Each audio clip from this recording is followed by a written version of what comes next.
Hello mga beshi, magluluto ako ngayon ng sweet and sour fish. Yan ang request ni Bossing. Dalawang slice lang na fish, then merong onion, tomato, bell pepper, green and red. Yung green malapit nang mahinog. And then mayroon sauce chili, tomato sauce, sugar, and a bit of vinegar. Ayan, prinito ko muna ang dalawang fish. Ayan. Sweet sour yan.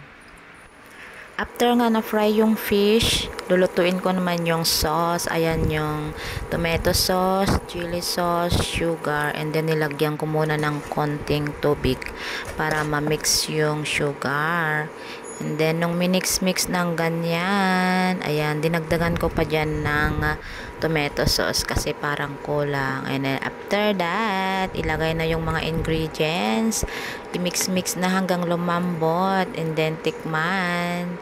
Ayan. Yan lang ang aming ulam ngayon. Simple lang, guys. And then, nag-steam ako ng ng tofu. Tapos, nilagyan ko yan ng corn flour, pampalapot. Ganon. Ayan.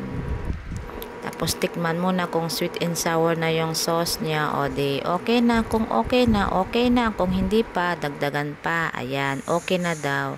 Kaya, i-mix na natin at kakain na tayo. Thank you for watching mga besi. Bye-bye. See you next video.